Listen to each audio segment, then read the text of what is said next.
lots of bad and good memories. I love you, that's all I know, and this is all I want to show, because it's you I want to know how deep it goes. Can I forget the things you did when I was wrong? Letting go, I see you moving on, a place you gotta go, a place you gotta go. And I know you are a loving soul, such an old, old soul. I know you'll be alright, I know you'll be alright. You'll be alright. You'll be alright.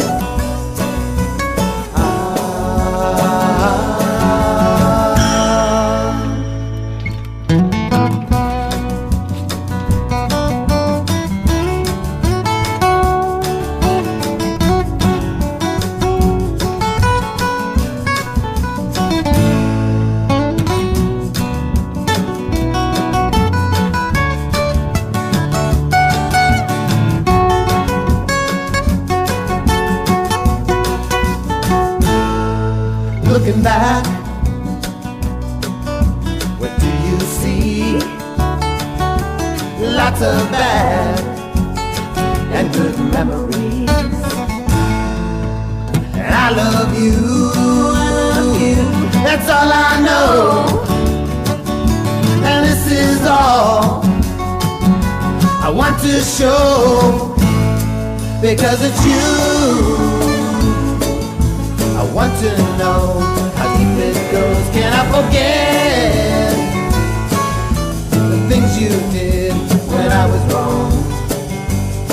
Letting go, I see you moving on, a place you gotta go, a place you gotta go. And I know you are a loving soul, such an old, old soul. I know you'll be alright, I know you'll be alright. Ooh, you'll be alright. Ooh, you'll be alright. Ooh, you'll be alright.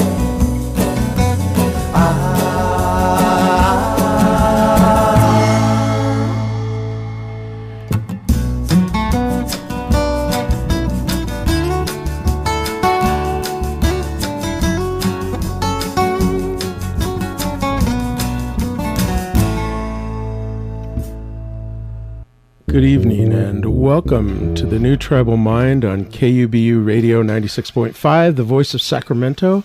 I am your host, Michael R. Gorman, and I'm honored to have your ear for a bit. That song that you just heard was from our musical guests for tonight, a band called Sugarplum, whom I will be introducing to you in just a little bit. But before that, a few words from me. First of all, for those of you who are new to the show, what exactly is the New Tribal Mind? In a nutshell, we here at TNTM are dedicated to mining the wisdom of our tribal ancestors from around the world to seek out ways to create a more just, more inclusive, more compassionate, and more sustainable culture in these complicated modern times. This show is not about nostalgia for the past or returning to the past, but rather about weaving the past and the present together in such a way that we can walk confidently into the future rather than stumble into it blindly. I'd like to introduce you right now to our guests, whose band name is Sugarplum. Tom and Cindy, welcome to the show. Hello, hello. So pleased to be here. Could you tell us a little bit about yourself and a little bit about the band by way of introduction? Sure. Yeah. You wanna go first? Well, we've been together for about 5 years. And I can go into it a little bit. We used to have another member. His name was George Richardson. He started the band with us, and he hasn't been able to continue with us. So it's been Cindy and I for most of the duration of this. It seems to be something that musicians always have to deal with, is the coming and going of different band members. Right. Yeah, and we've had quite a few comings and goings.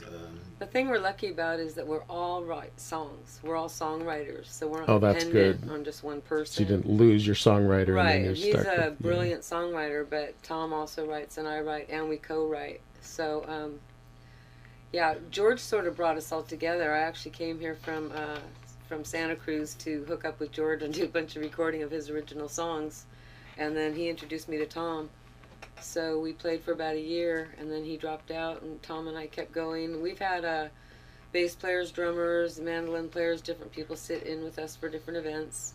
We can be a full band, or we can just be a duet, and So as musicians, you not only have to be creative in the work that you do, you have to be creative in the process of like keeping a band together and reimagining the band Right. when somebody leaves. And here's the Yes. thing, because nowadays I do all the websites, I do all the artwork for our band, I do all the promotion, everything.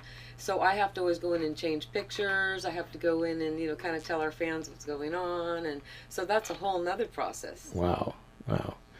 Yeah, whenever people like my parents thought that going into theater or arts or music was kind of like not a real job, but I think most people in real jobs would panic if they had to do what most artists have to do by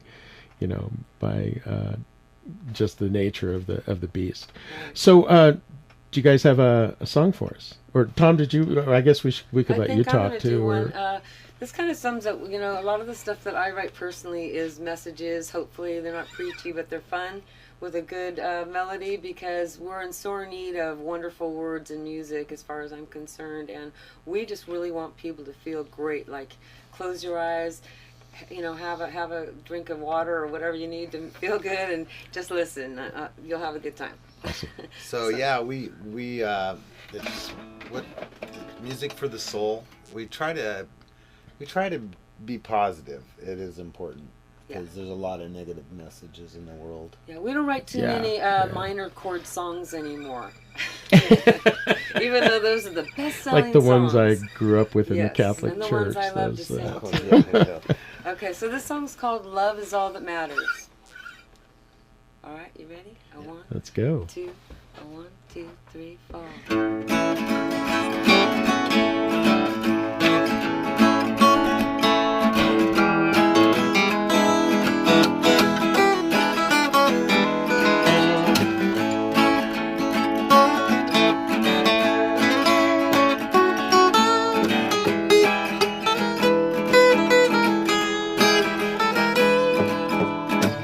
Come on over, listen to my song. You might even want to sing along. Let's stay a while if it makes you smile. You have the chance to save the world every day. All the people who come your way, kindness will too. We'll come back to you. Love is all that matters. Love is why we're here. So let's love everybody, no exceptions. Who they are. Don't walk down the street, see the light lit on the chimney. Come on, let your light shine to your brother's mind. Take an instant to change your life. Move the worries, doubts, and strife. You're gonna give it to God, to the Lord above. 'Cause you know love is all that matters. Yeah. Ooh, love is why we're here.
Sugarplum, you guys.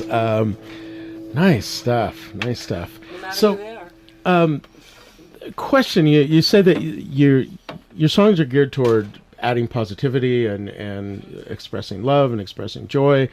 Right. How do you answer the people that I mean, in this culture, again, everything is divided into duality. You've got drama, and you've got comedy, you've got serious gravitas music, and then you've got light music. And there's this tendency to take only the sad, serious. I mean, like sad and serious are synonyms or something. I mean, Academy Awards, the Best Picture is always a drama, Right, not a comedy. How do you answer people that say that it's not as serious when you do? Well, it's sort of like I said, we don't do A minor or minor chord music anymore, because I can write you a heart-wrenching song that'll make you cry. But the thing is that we've never had any complaints. Everywhere we play, people are like, even if we play all original music, we've never had anybody walk out or boo us. I mean, they're always saying, oh my gosh, the songs are great. They make us feel good. They remind me of music from the past with a little different twist. And now there can be, I think there can be a little bit of cathartic, because you can start with something that's negative and describe it, but go past it. Right, something, right. And sometimes that's an art of songwriting too. Is well, and I find it interesting because nothing's better than a sad song when you're feeling sad. Right. I mean. But psychologists were talking about. I mean, the whole reason you want catharsis is to get back to a better place, get back to a more positive space. And psychologists are constantly working to get us to be less negative, and yet when it comes to the arts, people tend to take it less seriously, and we're actually doing what psychologists are doing, and very well. I mean, the power of music to lift people's moods is amazing. Right. Well, for me, it's like I tap into a feeling, and I think what I used to tap into when I was a younger man, because I dealt with depression a little bit, so I would tap into that kind of an energy of oh, I'm so sad, life is so tough, and and that was the messages I conveyed, and I think a lot of people do relate to that, right? And that's why you can put on a sad song and it makes you cry, but I am at the point in my life where I want to be feeling uplifted. Well, and there is the cathartic aspect, but there's also the danger of spiraling down when you focus on the negative. With the tribal people, we have this artificial distinction between functional things and purely aesthetic things, and they didn't see it that way. The lifting people up and entertaining people was not contradictory to the arts having other functions in the culture, the teaching function, and you listen to kids songs and they uplift, but they also teach, and there's you can have multiple processes going on at the same time. Well, I've kind of been always, I really don't care what anybody thinks kind of person. And I just go on vibration and who clicks with me and who doesn't. And I found the people that connect with us on our music especially, or me personally, are, that's the vibration of people I want to connect with. And other people aren't going to get me or it anyway. So I don't fight that. I just let what comes to me. It's always beautiful things, so I don't fight that. And I think inherently the tribal people understood that sort of butterfly effect, that when you throw negativity out, it comes back to you, and it...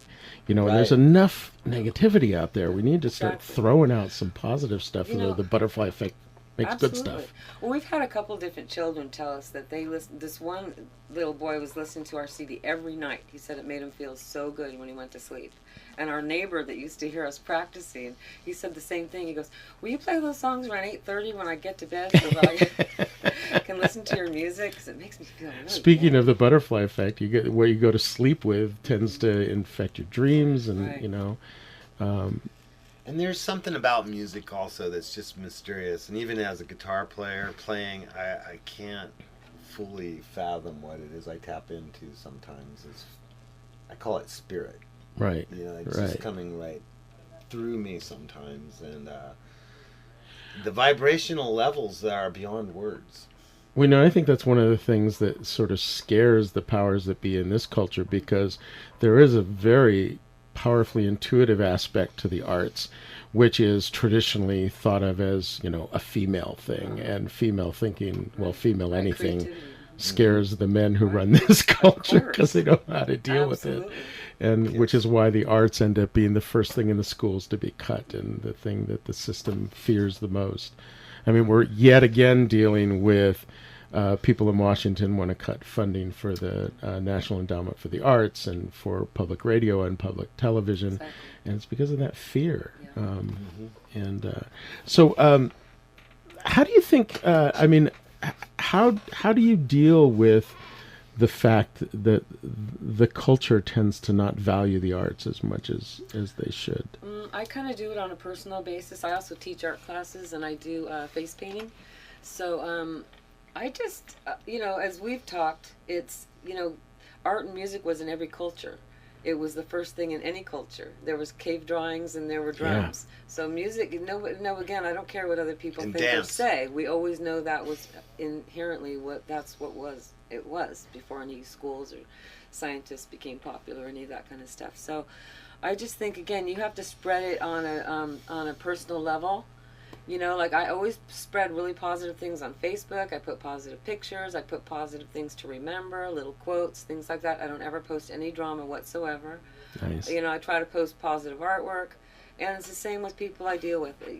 Sure, I have my times when I'm down, but I don't make that my major thing. You have to prioritize. And well, no, even if you talk about things like science and math and technology being prioritized in the schools, to the exclusion of the arts, is a very unenlightened position, because all of the research shows that if you want to open the synapse between the hemispheres of the brain and increase kids' performance in every subject across the board, including math and technology and science, the arts is the only thing that does that. Right. The only thing that does and that. And it also transcends all gender, all different cultures. Yeah. You can travel anywhere in the world. I can go take out my guitar and I'll instantly have 5 friends. It's universal language. They'll want to buy me dinner, everything else. And, like with kids around my area, I tell them come over and do some art. I teach my grandkids art. Whenever I can, let's do some artwork. My Druid ancestors, when you went to study under they were the intellectuals of the Celtic world.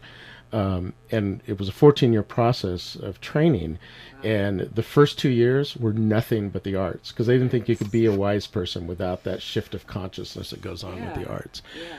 The thing is, I think that as human beings, we're meant to be creative. So if we're not doing that, it's like the right and left hemispheres are not in balance. Yeah. They're not doing. Well, that's a reason for hope, because as much as the powers that be try to get rid of the arts, it's in people. It's in our genetic code. We can't get rid of it.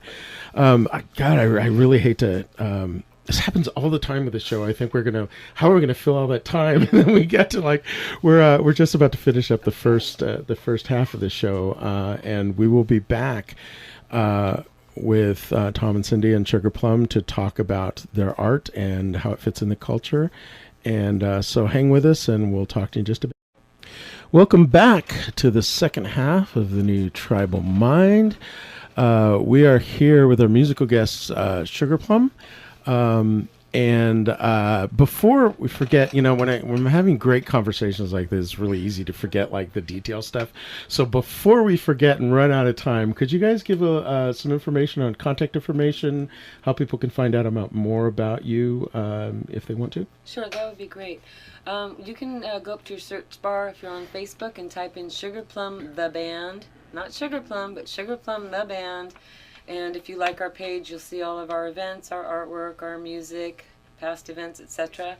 And also we do have a website, which is www.sugarplumtheband. You can leave us a message if you'd like. We are available for hire for the next few months. We are also working on our CD, so we're happy to hear from any of you.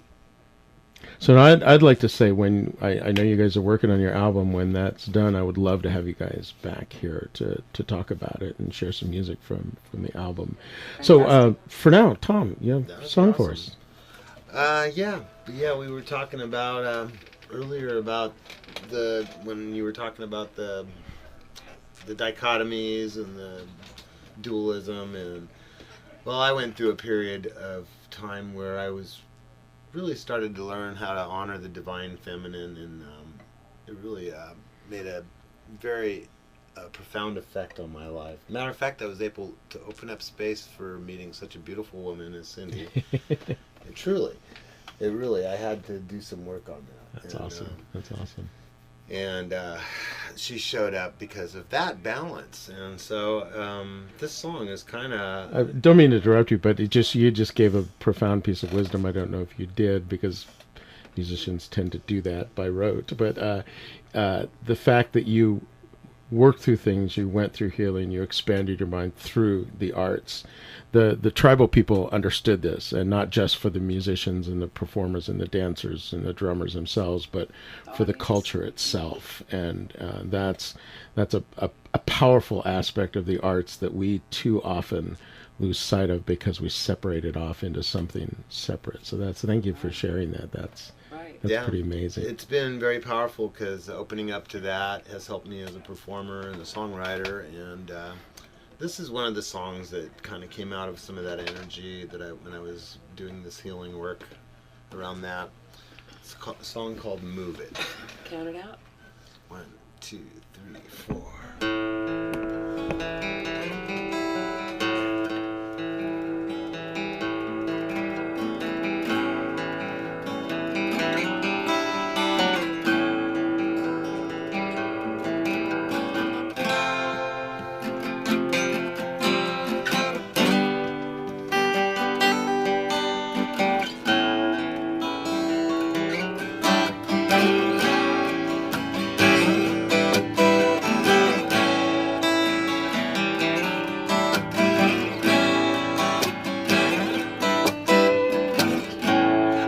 To see you in your wholeness. I want to move right through my coldness. Though my mind keeps on wandering away.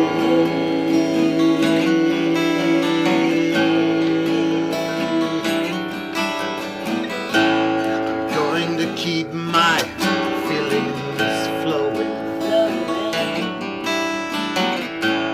until the peace, it keeps on growing. Though my mind keeps on wandering away.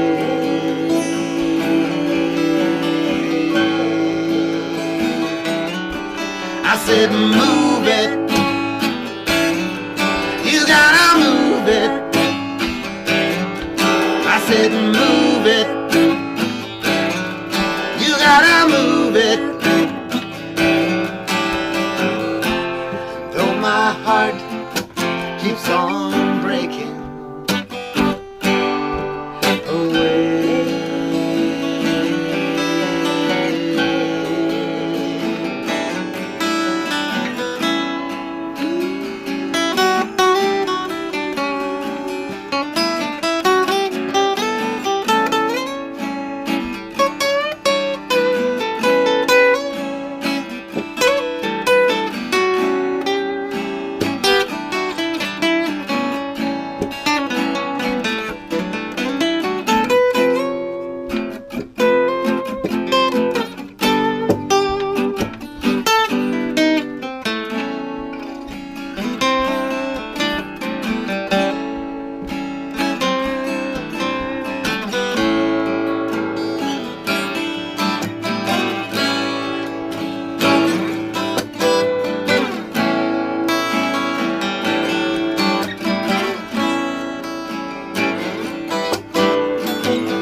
It shines right through me. It shines right through me. I want your answers to come to me. Come right to me. And live it up and get it out. And take the things you wanna shout and move it. You gotta move it. Sing my heart. I wanna say I love you all in every way you move me. I said you move me.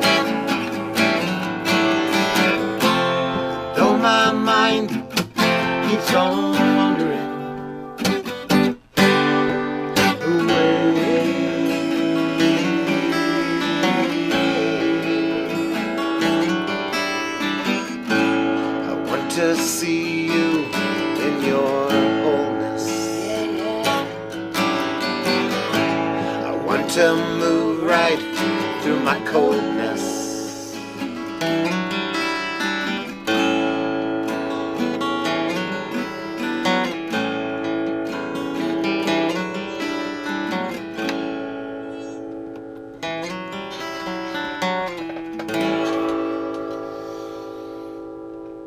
That was awesome. You guys are good. Thank you. I'm really so enjoying much. your stuff. You know, we really like to Thanks. involve our audience too. Like, I really like looking at people in the audience, and I know I'm sending them little bursts of energy and love, and I know they get it because they just get so excited.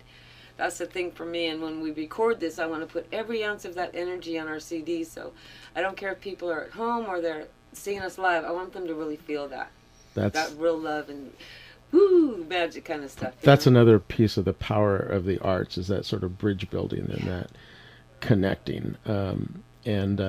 Interestingly, that was one of the reasons why gay people were considered sacred in the old cultures, is because they were the automatic bridge builders. They stood in the middle of things and understood both sides, and I think that's a function of the arts, is building bridges between, like you said, you can go anywhere in the world and it's the universal language. You don't have a language barrier because you're speaking a language that everybody speaks.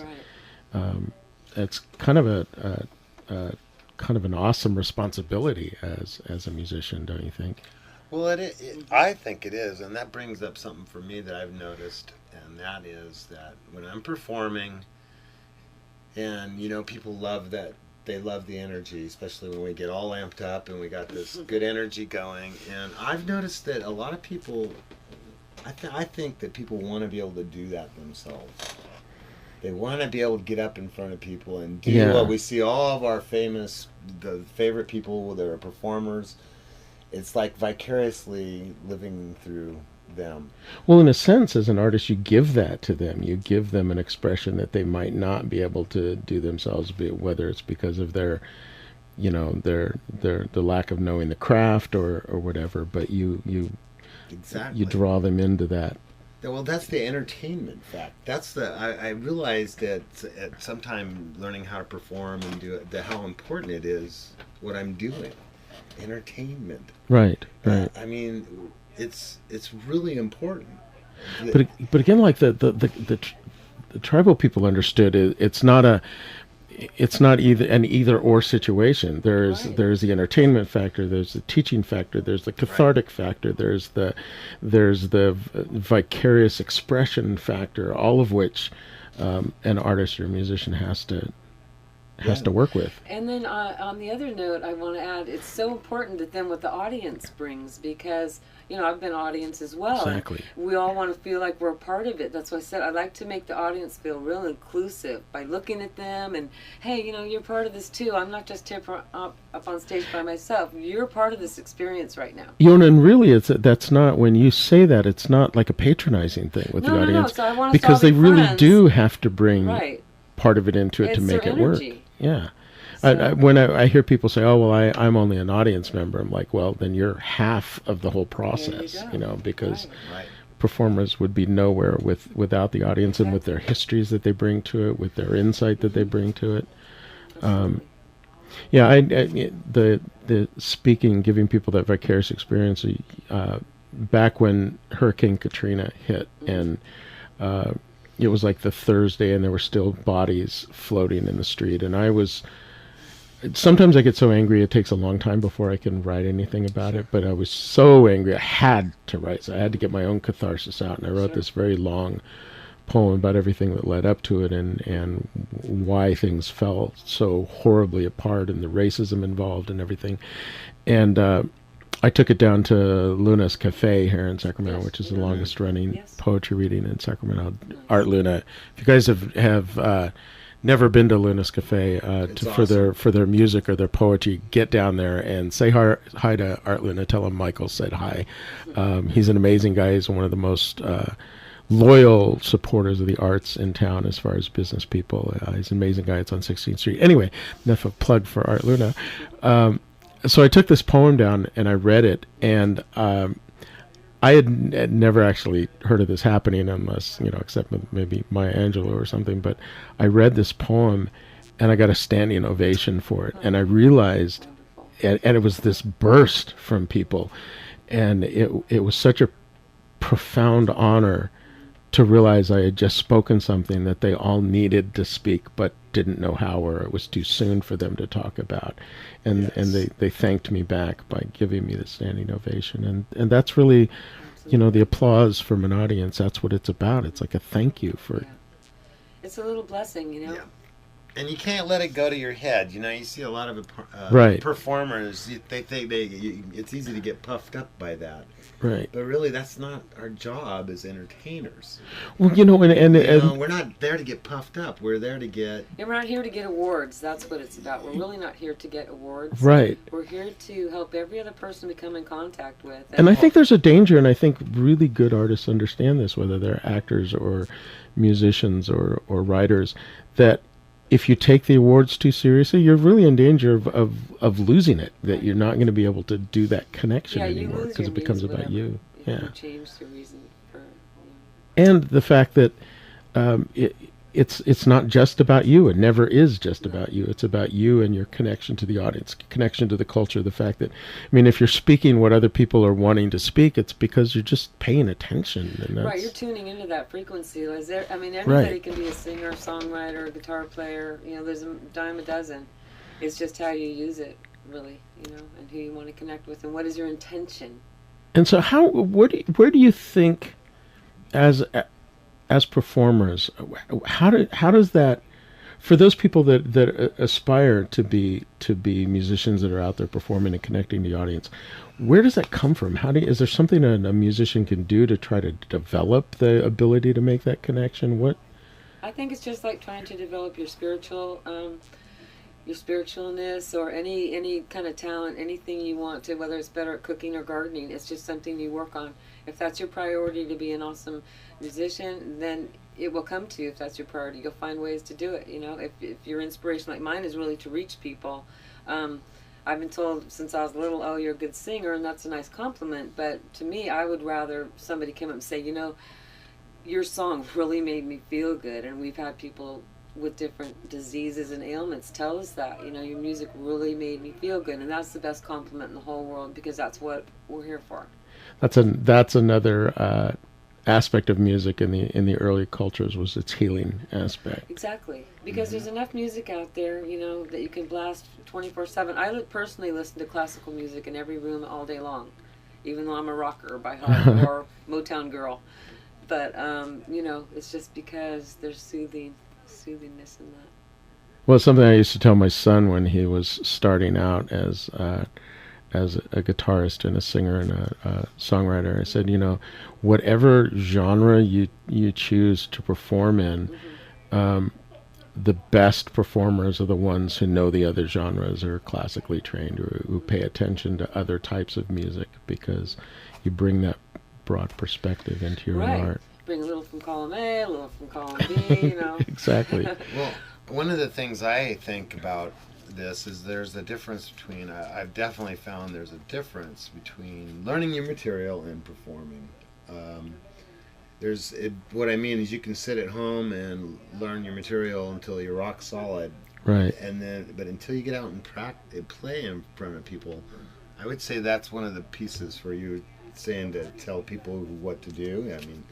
Go out and play in front of people as often as possible, because that's going to build your confidence the most. So you need to practice the connection with the audience, and like to practice place. the music. Yeah. That's exactly. Sing on the corner. Can't sit in your garage and play for years. So that brings the people's fear of failure when you go out. Exactly. Right, but if you're going to be an artist, you have to be your public domain. You're up for, people can say whatever they want, so have your confidence and use anything negative to just make you, no, I'm not that, I'm this. You have to have thick skin to be a performer or an artist. Not everybody's going to like it. Not everybody likes our music. We've got people who tell us they don't like our music. You have to know it in your heart that it's good. Yeah. Well, a little anecdote. I was taking a playwriting class at Sac State, and we had this little book by Oscar Hammerstein, who's like one of the best known lyric book writers in history, and his major hits on Broadway. Right. And he said, I'm going to do something in this book that I never thought I would do, but for those of you who are like really afraid that you can't cut it, that you're going to fail, said, I'm going to share with you a script I wrote when I was first starting college. And he shares, it was god awful. Oh my God, it was horrible. I'm like, whoa, that's Oscar Hammerstein at a monumental. So have you guys ever had any like monumental fails in God, all the time in your past? Can you tell us about one or two of them? For the sake of those people who are thinking, I can't ever be like that. I can tell you, my two sisters, I used to go out with them a lot, dancing, whatever, clubs in San Francisco. And my one sister used to sneak behind my back in any band. Oh, my sister's this great singer. She wants to sit in with you. And I can't tell you the times that either it was the wrong key, so I sounded flat, or I didn't know the words, and you just have to keep going. Yeah. And tuck your head between your legs and crawl back to the table and start again. Yeah. I think that's when I started writing a lot of my own material, too. It's like, and then I'll just do my own material, so. I'll remember the lyrics that way. Yeah.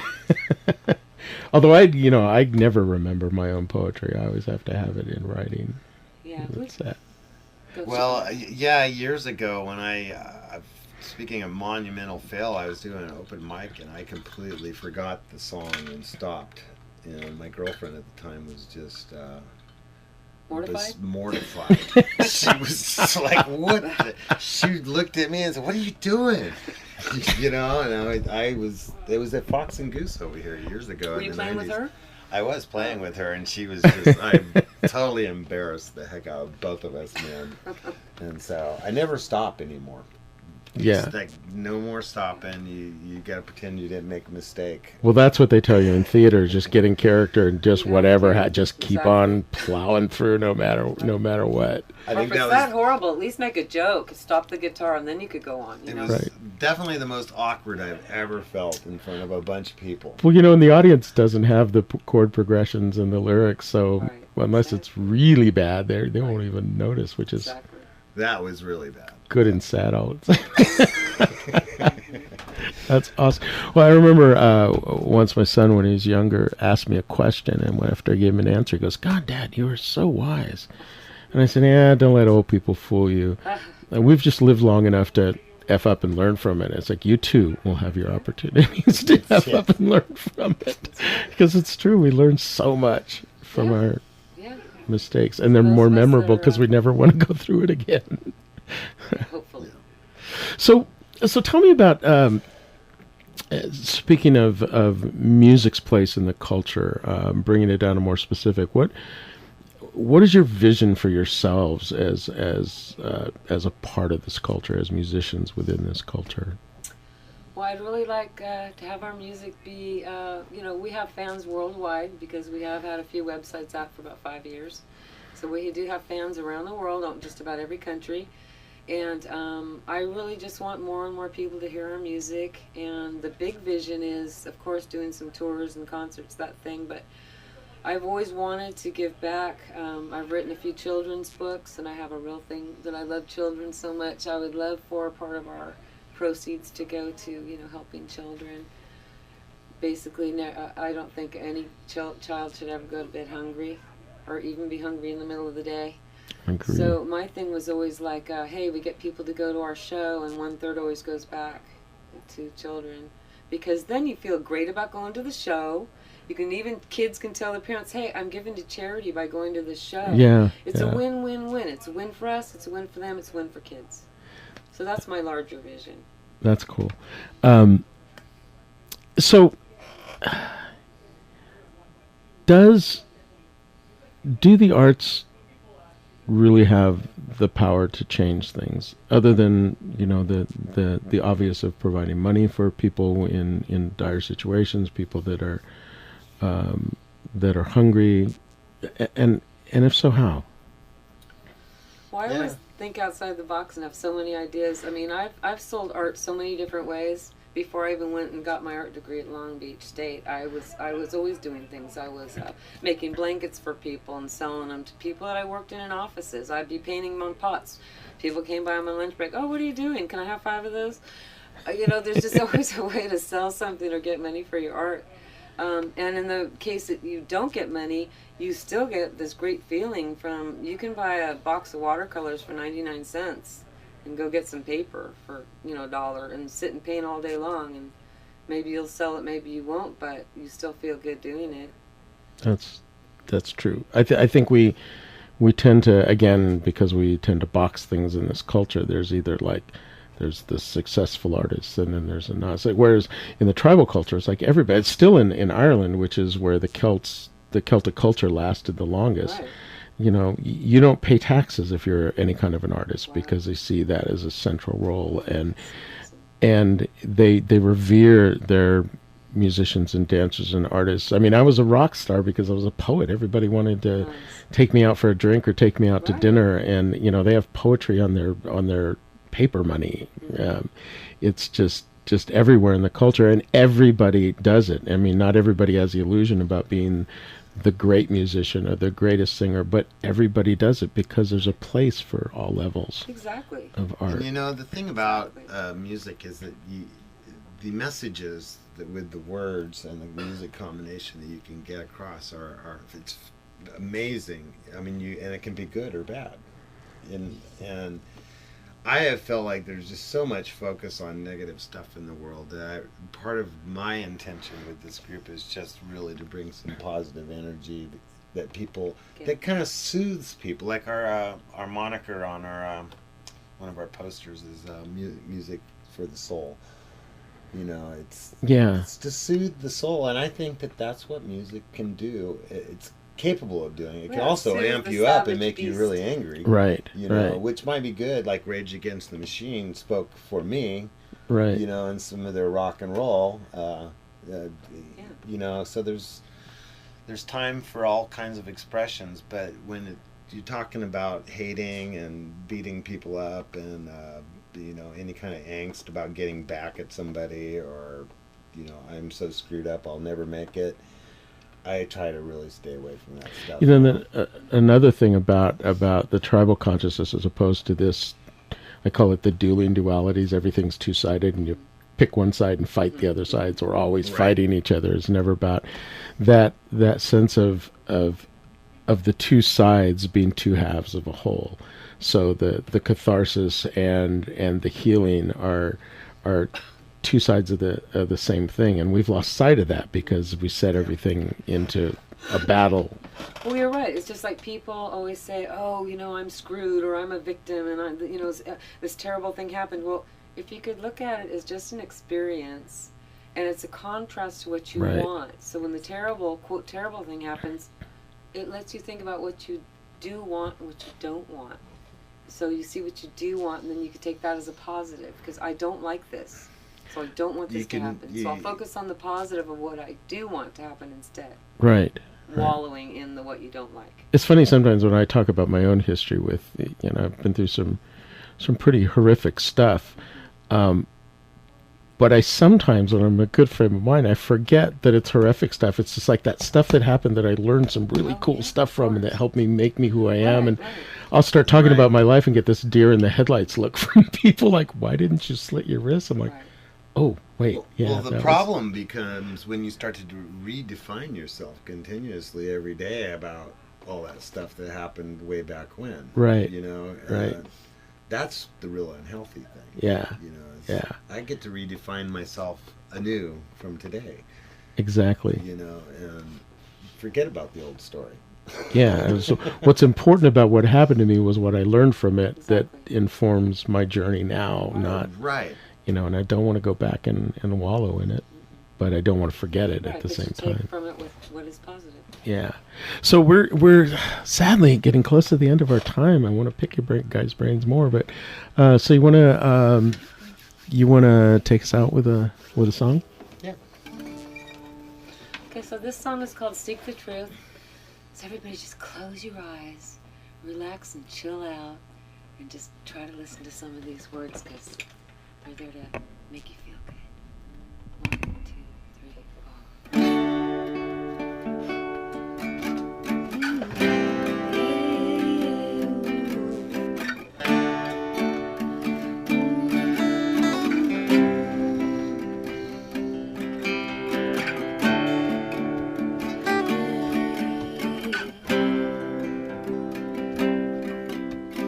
Take the time